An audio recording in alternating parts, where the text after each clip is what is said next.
are welcoming you back to more Trilby's Notes. Alright, didn't understand the word welcome. Yeah, but we were going to touch this freaky painting. Touch it. Touch it. Touch it. Touch it won't work. I wasn't close enough.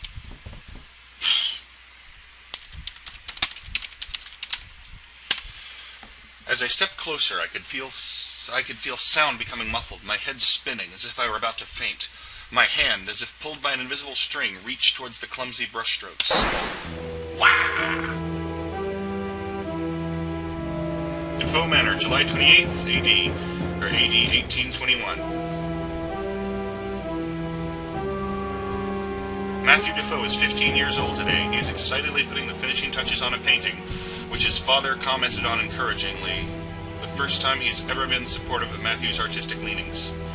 Matthew is now convinced his father is lifting from the mysterious depression that has plagued him for as long as either of them can remember. Now he intends to make the painting absolutely perfect before showing it again. Unfortunately, he sucks. Knock knock. Master Matthew, Sir Roderick has requested your presence in the trophy room. Thank you, James. If you would be so good as to inform him I will be retiring for the night. Very good, James. Right. There you are, boy. Let me introduce my son, Matthew. Oh, hello. This is my friend, Mr. Smith. He's an expert on African tribal art. Well, just a scholar, hardly even that. Someone with an interest in the subject. And he's offered to assess the figurine I brought back from my travels. I wasn't aware you had a family, Sir Roderick. Is your wife home too? Regrettably, Belinda is no longer with us. Oh, I'm sorry. Quite all right. You couldn't have known. She succumbed to illness shortly after Matthew was born.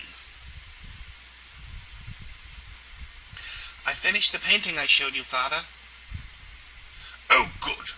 Well, Mr. Smith, what do you think of the piece? It's an intriguing little puzzler, actually. The design is reminiscent of a few Central African tribal gods I'm aware of. But to be honest, I've never seen anything like this before. May I ask how you acquired it?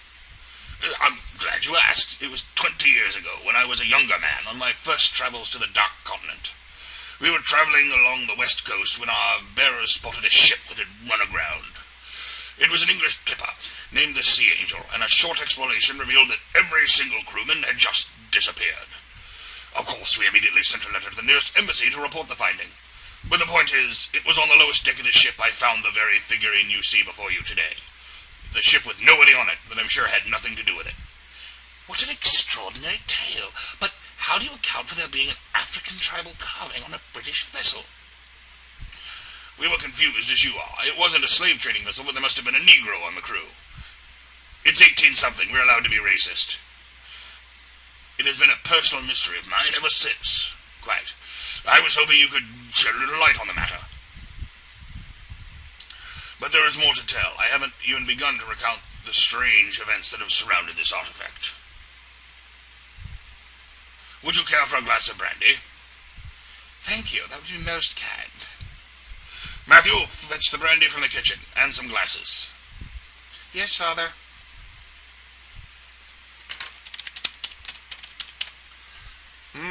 Above the sideboard there was a row of assorted utensils and knives, and someone left a brown leather apron on the kitchen. A smoked mask, the kind of thing used by metal workers, hung on the west wall. The gardener kept it there as a souvenir from his younger days. And a big old honkin' machete on the wall. A selection of knives were arranged conveniently on the above the sideboard. One of them was Roderick's old jungle machete, which he liked to keep there as a joke. Get brandy. And a pair of glasses. Uh-oh, bang bang. Hello. You haven't tried to speak to me in a while. Bang bang. I did another painting today. I showed it to Father and he said it was promising. keep trying to tell him about you, but he never listens. You haven't knocked for me in so long, I was beginning to wonder. Bang, bang. Hey, do you want to see my painting? Bang, bang. Not sure how I'd get it through the door.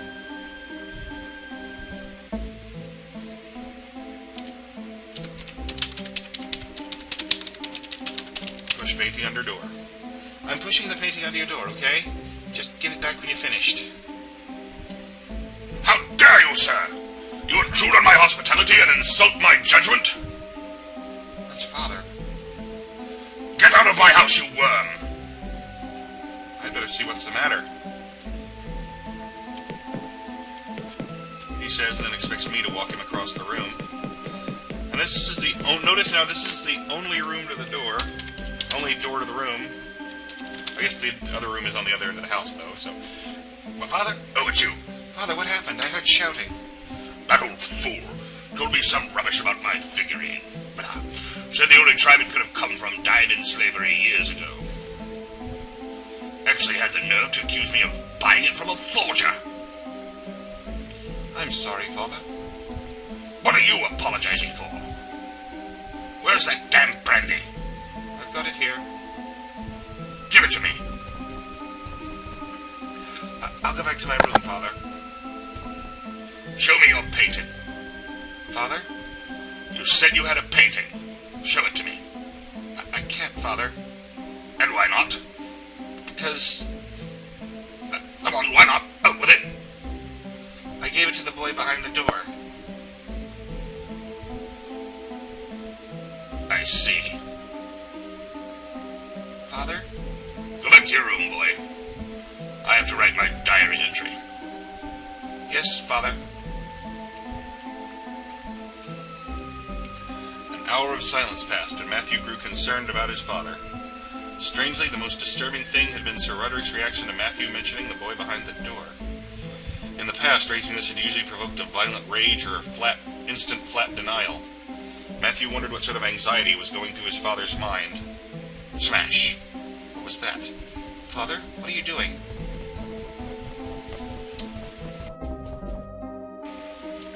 Alrighty. Come in. The basement door is ajar. This is my excuse to go to the backyard. Mrs. Beaton didn't like it when people went to her pantry. That was the back door. I know it. I've been in this house. Someone converted the pantry. Matthew was confused by his own reluctance. He had longed to see what was beyond the door his entire life, but now, given the chance, he was struck with fear. He peered cautiously through and saw a set of rough stone steps leading down to a kind of basement. I should have done this the moment you came into the world, demon child. May God forgive me for having a part in your creation. Father, what are you doing? Satan, do you see what you've done? I didn't want him to see this. Do you see what you've done? Father, no! Father! Father! Wham! Boom! Ah! Sorry, dear boy, but I couldn't resist. You look so lost in the painting, I don't even think you saw me come in. What? Is everything all right, Terry? Yes, everything's fine. It's just for a moment I thought I saw... never mind. Seelman and I were talking about you after you ran out of the room. I said you seemed like something was making you terribly anxious. Frankly, I think that's still the case. I'm okay, really I am. Well, if you're sure. I was certain my mind was not playing tricks on me back there. I had been back there, in Defoe Manor, looking through the eyes of Matthew Defoe. No, we saw Matthew Defoe. We weren't seeing through his eyes. I had seen the events that created John Defoe. I saw his death at the hands of Sir Roderick, that terrible and violent end that would bring him back as that awful wraith. But somehow, seeing the event, it was clear to me there was more to this than the ghost of one retarded youth. There had been something very wrong about that idol, even before it was used to destroy John Defoe. A name stood out in my memory, the Sea Angel, the name of the ship on which Sir Roderick found the figurine. I now had a lead. Professor, do you know anything about a ship called the Sea Angel? You know, it's funny you should mention that name. There's a really old wooden chisel among the Defoe Manor artifacts. The words Sea Angel are carved into the handle. Where's the chisel? Out on display in the convention hall next to the dining room. What's this all about, Terry? It's nothing. It's just a little side project my clients want me to get into. Thank you for your help. No problem. Take care of yourself. Appears to be something new on the counter here.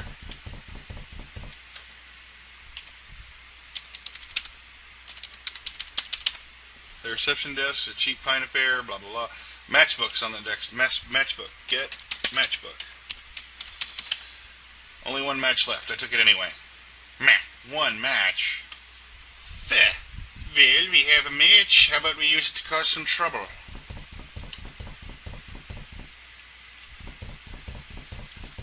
I think that would be for the best. Was it the first floor? Oh, dang it. I think it was the first floor. Come on, first floor. Ding, ding, ding, ding, ding, ding, ding, ding, ding, ding. Less time spent walking around this boring staircase. There it is. Look at that. Smoke alarm. Trolling. Use match on alarm.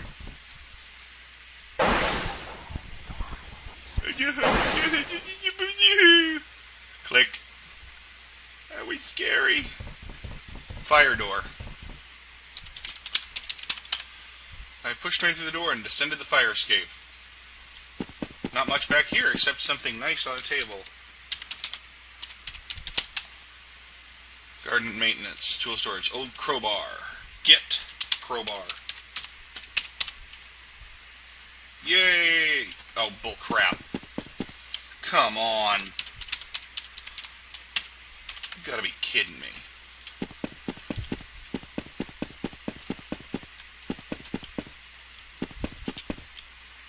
Go up.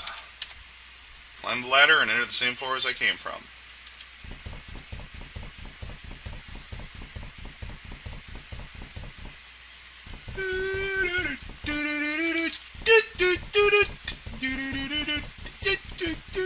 Okay.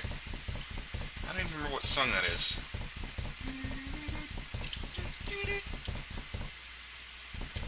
Sounds a little bit Beach Boys-y, I guess. Wait, is there a note behind the painting? Someone stuck a piece of paper, perhaps for me to find. Bite me, close enough. Page from a religious book I wasn't familiar with. Here I enclose it with these notes. Victim 5, the child. The fifth man who desired judgment was the child, whose father held the carving of the slave.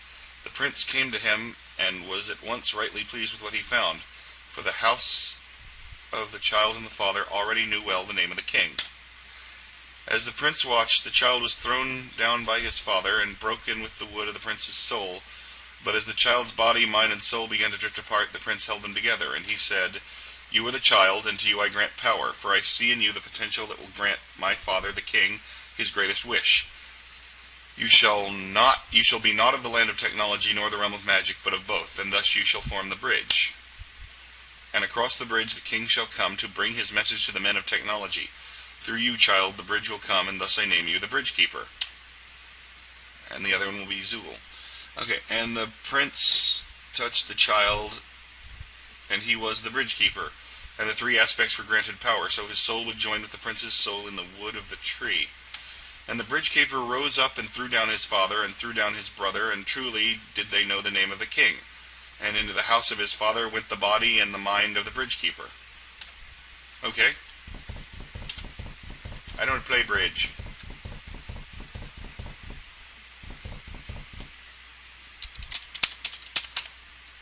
Bite me, open close enough.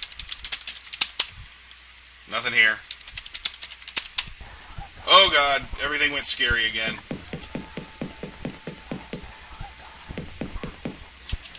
I don't like it in here.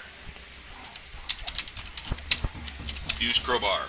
Crowbar is very old. Doubt it possesses the strength to do that.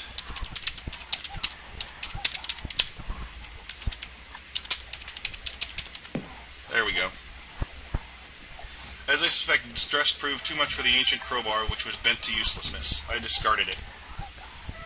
Alright, now let's open this door. I don't like it in here. It's icky. Judging by the smell, the room had probably been not ventured into for years. Desiccated corpses dangle from the ceiling, left to rot by some warped interior decorator. Alright. I took another pill.